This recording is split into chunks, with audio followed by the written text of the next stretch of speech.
Bon dimanche tout le monde, c'est votre topo des marchés de ce 13 février 2022. Moi, c'est Éric Fournier, directeur département grains et commodités chez Bernard Breton Incorporé de Saint-Narcisse de Beau-Rivage. Grosse semaine cette semaine sur les marchés, encore beaucoup de volatilité. Je sais pas si on peut se permettre de dire ça, qu'on commence à s'habituer à des mouvements comme ça. Il y a des journées où on a eu des fortes hausses qui ont terminé en forte baisse et le contraire. Beaucoup de gros mouvements là encore sur le marché à terme. Les joueurs sur le marché sont encore excessivement nerveux avec tout ce qui se passe un peu partout autour du globe présentement. On va regarder ça un peu, les facteurs qui ont influencé les marchés. Et aussi l'USDA ce mardi, mais mercredi, excusez, publiait son bilan mensuel d'offres et de demandes. Puis on regardera ça un peu dans le détail. Commençons par le maïs. En parlant de bilan, si on commence par le bilan du maïs, pour ce qui est du bilan américain, c'était carrément un copier-coller de celui de janvier, donc aucune nouvelle information en ce qui concerne ou aucune modification en ce qui concerne la demande américaine. Donc, c'est le même chiffre qui apparaît au bilan. On termine encore avec 1,54 milliard de boisseaux, comme c'était le cas en janvier. Là où il y a eu quelques changements, c'est plutôt au niveau mondial. Je devrais plutôt dire plus précisément en Amérique du Sud. Au Brésil, là, on retranche 1 million de tonnes dans la prévision de janvier, ce qui nous amène à 114 millions. Si on compare ça à l'an dernier, on a terminé à 87. Si vous vous souvenez, ça avait été excessivement sec. Des rendements très, très, très médiocres l'an dernier, ce qui nous avait amené à 87 millions. Donc, c'est quand même une amélioration importante sur l'an passé, mais c'est quand même une baisse de production qui est prévue. Pour ce qui est de l'Argentine, au niveau du maïs, aucun changement. La prévision est restée à 54 millions de tonnes. La récolte l'année dernière était à 51,5. Donc, le marché reste nerveux côté météo présentement. C'est encore sec par région. Mais on voit que les prévisions, ça nous amène à une récolte quand même plus importante cette année que celle de l'an dernier. En tout cas, en ce qui concerne les chiffres de l'USDA. Est-ce que les analystes sont d'accord avec ces chiffres-là? Je crois que cette semaine, surtout ce qui s'est produit après le rapport, hein, c'est un rapport qui était plutôt négatif pour les marchés, en ce sens que les chiffres qui ont été publiés étaient supérieurs à ceux attendus. Donc on s'est dit que le marché va partir de reculons, et non, ça continue à pousser dans le vert. Ça veut dire que la plupart des joueurs sur le marché ont regardé le rapport, l'ont jeté aux poubelles, et on continue à spéculer sur ce qui va être la récolte en Amérique du Sud. Donc on s'attend réellement à des chiffres beaucoup moindres que ce que l'USDA nous a publié cette semaine, tant dans le maïs que dans le soya. Si on regarde un petit peu l'évolution des marchés à terme dans le maïs, vous voyez le graphique, hein, la dernière section là, qui représente cette semaine, vous voyez beaucoup de up and down là, dans le marché. Si on va voir un peu... oups, je suis même pas dans celui du maïs, excusez-moi. C'est une tendance qui se maintient à la hausse, mais vous voyez qu'il y a eu des hauts et des bas quand même au cours de la semaine. Ça reste quand même positif comme momentum. Si on va voir ici les petits indicateurs techniques, vous voyez qu'on est encore en mode achat présentement. En ce qui concerne les moyennes mobiles, vous voyez, hein, tous les indicateurs sauf un sont en mode acheté. Donc, au niveau des oscillateurs, c'est plus neutre un peu. C'est ce qui nous amène, quand on fait la moyenne de tout ça, on n'est pas nécessairement fort achat, mais quand même, le momentum est encore positif pour ce qui est du maïs. Donc, on peut s'attendre encore à d'autres hausses au cours de la prochaine semaine. Maintenant, allons faire un tour du côté du soya. Je vais changer de graphique tout de suite pour pas me tromper comme tantôt, parce que j'étais sur le dollar canadien. Ça n'a rien à voir avec le graphique du maïs, désolé. Ça arrive des petites erreurs comme ça. Bilan américain dans le soya, si je regarde les chiffres, il y a une petite modification. Écoute, c'est pas des gros chiffres, là. On parle de... C'est un 25 millions de boisseaux de différence avec le bilan de janvier qui se situe au niveau, ce qu'on communément, le terme anglais, le crushing, là, la trituration de la fève soya. Il y a une augmentation de 25 millions de boisseaux, ce qui réduit le bilan là, qui est passé de 350 à 325 millions de boisseaux. Pour le reste, ça demeure inchangé. Les exportations, on n'a pas touché aux chiffres. On reste encore à 2,05 milliards de boisseaux. On verra si dans les prochains mois, le USDA sera obligé de reviser à la baisse. Mais pour le moment, elle conserve ce chiffre. Pour ce qui est de l'Amérique du Sud, puis je pense que c'est ce que le marché attendait. Les chiffres américains, on s'attendait pas à des gros mouvements de ce côté-là. C'était plus les chiffres sud-américains qui intéressaient le marché. Ben, on retranche encore un 5 millions de tonnes à la récolte brésilienne. Si vous vous souvenez, en janvier, c'était un 5 millions aussi qu'on avait retranché. Donc, ça fait 10 millions en 2 mois là, qu'on retranche la récolte. Mais on reste quand même à 134 millions de tonnes. C'est sûr qu'on partait d'un gros chiffre record de 144. Donc, ça nous amène à 134 millions de tonnes. Pour mieux vous situer, ben, l'an dernier, on était à 138. Donc, ça sera une récolte de 4 millions de tonnes de moins que celle de cette année. Mais comme je vous disais la semaine dernière, il y a beaucoup de chiffres qui pleuvent. Moi, présentement, on s'entend peut-être plus pour dire que c'est à quelque part entre 120 ou 125 millions de tonnes. Donc, il y a quasiment 10 millions de tonnes de trop dans ce chiffre-là, de plus que ce que le marché s'attend. C'est ce que je vous disais tantôt. Ceux qui ont regardé le rapport ont dit non, ça se peut pas. Ce chiffre est trop loin de ce qu'on entend dire partout. Donc, on l'a mis de côté pour continuer à pousser les prix vers le haut. Au niveau de l'Argentine, ben, on retranche encore 1,5 million de tonnes. Ça nous amène une récolte de 45 millions. Elle était de 46,2 l'an dernier, donc c'est pas tellement loin de celle de l'an dernier. Et un pays qu'on parle moins, mais le Paraguay, quand même un certain niveau de production de fèves soya. On a retranché ici 2,2 millions de tonnes. Je pense que c'est un des... Toute proportion gardée.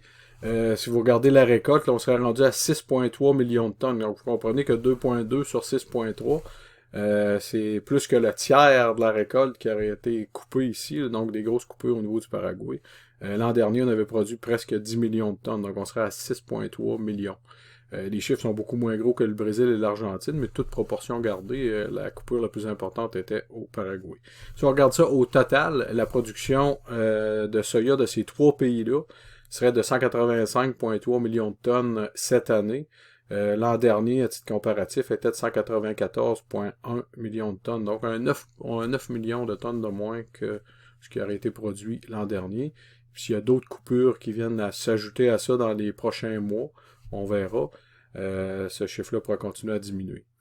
Donc, au niveau mondial, ben, c'est une baisse de 8 millions de tonnes là, sur un an, ou plus ou moins quelques dixièmes, là, mais si on arrondit les chiffres, c'est 8 millions de tonnes de moins cette année que l'an dernier au niveau de la production. Si on revient au marché à terme, du côté technique, vous voyez, le graphique est encore extrêmement positif. Hein. C'est une hausse qui s'est entamée en décembre et qui se poursuit encore présentement. Par contre, on voit qu'il y a un petit relâchement cette semaine. On approche des sommets qu'on avait faits au printemps dernier. On voit que le marché a manqué un peu de nouvelles informations fraîches pour continuer à tirer vers le haut. Si je viens voir ici les indicateurs techniques à ce niveau-là, vous voyez que là aussi, les moyennes mobiles, très fort achat. Il y en a 13 sur 15 qui sont en mode acheter. Il y en a une au neutre et une vente. Donc, au niveau du résumé de tous ces indicateurs techniques-là, vous voyez, c'est un petit peu plus partagé que dans le maïs tantôt, ce qu'on voyait. Là. On en a 14 qui sont en mode achat, 10 qui sont au neutre et 2 qui sont en mode vente. Donc, ça nous laisse quand même un ton positif pour le marché, donc possiblement des hausses à venir encore dans les prochains jours. Mais il ne faudrait pas qu'ils sortent des nouvelles un peu décourageantes que le marché pourrait possiblement peut-être corriger parce que les hausses ont été très importantes là, dans les dernières semaines. Maintenant, côté Tourteau. Tourteau suivait à peu près le même mouvement que celui de la fève soya, en fait. Là. Tout ce qui se passe sur ce marché-là, vous voyez qu'on a fait des nouveaux sommets sur un an. Ça, c'est le contrat courant ici, là, le graphique.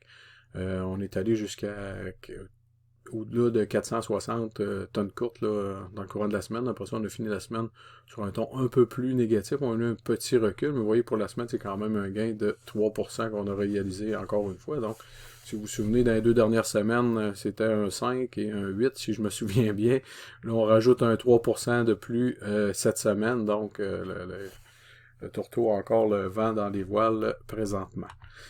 Évidemment, ce qui stimule un des facteurs qui stimule le prix du tourteau, ben, c'est ce qui se passe en Argentine. Je vous l'ai expliqué la semaine dernière, le plus gros exportateur de tourteau de soya, c'est l'Argentine. Donc, s'il y a une production en moins, à chaque coupure qu'on fait dans la production en Argentine, ben, on fait le calcul pour le tourteau de soya. Si on a moins de bines, ben, on va avoir moins de tourteaux, donc ça aide à maintenir les prix. Si on va voir les indicateurs techniques maintenant pour le tourteau de soya, ouais, ça ressemble un peu. C'est très très semblable à ce qu'on a vu tantôt là, dans la bine de soya. Hein, c'est à peu près la même chose. Donc c'est encore positif, mais à surveiller dans les prochaines séances d'un point de vue technique. Maintenant, si on va voir le blé rapidement, si je prends le bilan américain là, dans le blé, là aussi, très très très peu de changements. Le seul changement qu'il y a eu, c'est au niveau de l'alimentation animale. On a réduit le chiffre un peu. Un petit 5 millions de boisseaux. Faudrait peut-être même pas en parler. Et on a réduit de 15 millions les exportations. Donc, ça fait une variation totale, une baisse de la demande, en fait, de 20 millions de boisseaux, ce qui nous amène notre bilan final de 628 à 648 millions de boisseaux. Donc, vous voyez qu'il n'y a pas eu de gros mouvement, encore une fois, du côté américain. En ce qui concerne le Canada, vous savez que c'est un exportateur de blé, l'USDA a augmenté sa prévision de consommation pour l'alimentation animale dans le blé au Canada. Fait qu'en fait, ce que ça a fait au final, c'est que les stocks canadiens reculeraient de 2 millions de tonnes. Ça, 2 millions, il y en a 1,7 million de tonnes qui est allé qu'on donnerait en plus là, pour l'alimentation animale. Et une légère augmentation, je crois, si je me souviens, c'était au niveau des exportations. Fait qu'au net, ça donne une baisse des stocks canadiens de 2 millions sur la prévision de janvier. Donc, on aurait des stocks à 3,14 millions. En contrepartie, il y aurait une augmentation d'1 million des stocks chinois. Ce million-là provient là aussi de l'alimentation animale, donc une réduction de l'alimentation animale. Le contraire de ce qui se passe au Canada, une augmentation. Là-bas, ça serait une réduction là, dans la prévision. Donc, ce qui fait qu'au net, dans le monde, si on fait 2 moins 1, il en reste 1. Donc, c'est un recul d'1 million de tonnes pour le blé au niveau mondial. Puis, évidemment, ce qui se passe en Ukraine est encore à surveiller. La tension est à... Je vous dirais que la tension a encore monté d'un cran cette semaine. Si on se fie à ce que les Américains nous disent, c'est juste une question de jours avant que la Russie envahisse l'Ukraine. On verra ce que ça va donner, mais c'est sûr que s'il y a réellement un mouvement de troupes qui se fait en Ukraine, vous allez voir les prix continuer à monter et monter très très rapidement là, en ce qui concerne le blé. Vous voyez qu'on n'est pas encore revenu dans les sommets qu'on avait eus là, à la fin de l'année dernière. Donc, il y a encore de la place là, pour des hausses importantes. Donc, ça va être à surveiller cette semaine là, en ce qui concerne le blé et évidemment le maïs, parce que l'Ukraine est un exportateur de maïs aussi. Puis vous voyez sur la semaine, on termine la semaine avec une augmentation de 4,5%. Point de vue technique, vous voyez, fort achat, c'est un peu ça, le marché est extrêmement nerveux sur ce qui se passe dans ce coin-là, dans cette partie-là de la planète. Tant et aussi longtemps que les tensions vont rester vives et qu'on n'aura pas comment je pourrais dire ça, des ententes qui permettraient de baisser ces tensions-là, le marché va rester extrêmement volatile et possiblement des hausses sont à venir puis pourraient être assez importantes. J'ai fait le tour, oui. Maintenant, passons au port. Hein. Le port, là aussi, vous voyez, là, on a eu un repli là, dans les 2 derniers jours là, de la semaine là, en termes pour les prix du port. On a fait des nouveaux sommets cette semaine, vous voyez, là, sur les petits graphiques d'échelle là, dans le haut. On a monté jusqu'à 116,7. Ça veut dire 1,16 la livre, excusez. Presque 1,17 la livre pour le contrat de juin au cours de la semaine. Là, ça a reculé... Puis on a avancé dans la semaine, mais on termine quand même la semaine positivement sur un 2,54% d'augmentation. Là aussi, je voulais vous parler du bilan américain. On termine l'année 2021 avec une baisse finale de production de 2,2%. Un chiffre possiblement peut-être qui va être à réviser parce qu'on n'a peut-être pas tous les éléments, là, des chiffres finaux là-dedans, mais ça va tourner autour de ça. Et 2022, la prévision, on a revu légèrement à la baisse la prévision pour la production de cette année, ce qui nous amènera encore une baisse subséquente de 1,1%. Donc, ce sera une baisse de plus de 3% sur 2 ans qu'on aurait en termes de production.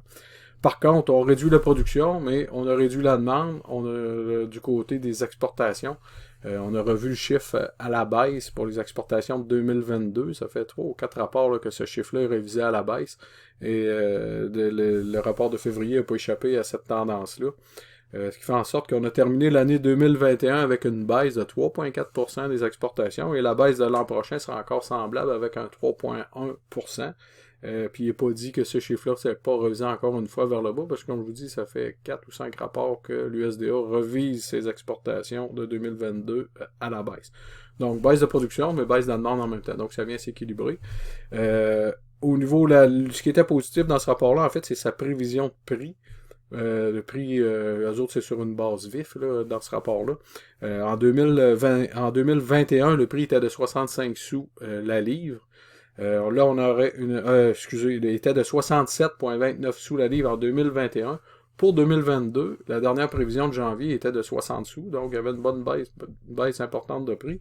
On a ramené ce chiffre-là à 65, donc c'est une nouvelle encourageante. Ça veut dire que les prix pourraient être assez semblables à ce qu'on a connu l'an dernier. Puis quand on regarde ce qui se passe sur les marchés à terme actuellement, j'aurais pas de misère à croire que possiblement, peut-être que les prix pourraient être encore meilleurs que ce qu'on a eu l'année passée, parce que là, on est juste au mois de février, puis on a déjà des prix qu'on avait, en tout cas pour cette période-ci de l'année, que je me souviens pas, là, des 1,16 sur un contrat de juin en plein mois de janvier, février, là, fin janvier, début février, là, la période actuelle. C'est jamais arrivé là, au moins dans les 10 dernières années, là, des prix aussi élevés. Donc ça signifie que possiblement les prix vont, si vous vous souvenez l'an dernier, on a monté jusqu'à 1,20. Au mois de juin, on a déjà eu une essai sur le marché à terme. Donc là, on va avancer dans le temps et que le contexte reste tel qu'il est présentement. Je ne serais pas surpris de voir le marché passer par-dessus ce 1,20 là. Un chiffre que je surveille aussi, hein, les abattages. On sent que les abattages commencent à se raffermir. La baisse de cette semaine est à peine à 3%. Ben, à peine, c'est quand même un gros chiffre, 3%, mais on était habitué à plus 10 là, dans les dernières semaines. Ce qui a attiré mon attention dans ce rapport-là de vendredi, c'est le poids. On est rendu avec un poids vivant de 4 livres de plus que ce qu'on avait à pareille date l'an dernier. Donc, est-ce le ralentissement des dernières semaines qui se fait sentir à cause de la COVID, le manque de main-d'œuvre qui a fait en sorte que là, l'augmentation des poids arrive, c'est des parts qui sont en attente, ou c'est une tendance, on a plus de place dans les bâtiments et on a des poids plus lourds, en tout cas on verra, c'est assuré, mais quand même, ça a eu un impact important de 4 livres sur l'écart de production de viande, en fait, parce qu'on était presque à 5% de recul en termes de tête. Ça nous a ramené la baisse de production à 3, donc un 2% d'écart entre le poids et le nombre de têtes. Donc, ça va être à surveiller dans les prochaines semaines. C'est ce qu'on avait dit, si les poids ont tendance à augmenter, avec le ralentissement qu'on a connu dans les dernières semaines, ça pourrait signifier des parts en attente. Là, c'est juste une semaine. C'est qu'on a une augmentation, un écart aussi important là, avec les poids de l'an dernier. Mais ça va être à surveiller dans les prochaines semaines. Autre élément, si on va voir le prix en dollars canadiens ici sur le graphique, j'ai sorti ça, c'est le prix du mois de juin, vous voyez, hein, c'est extraordinaire, on approche des 300 dollars du 100 kg. On a terminé la semaine, vous voyez, le sommet était à 293,45 qu'on a touché au cours de la dernière semaine. On termine quand même à 291,55. Quand je prends la période de 12 mois, c'est-à-dire de mars 2022 à février 2023, ça me donne un prix moyen de 253$ du 100 kg.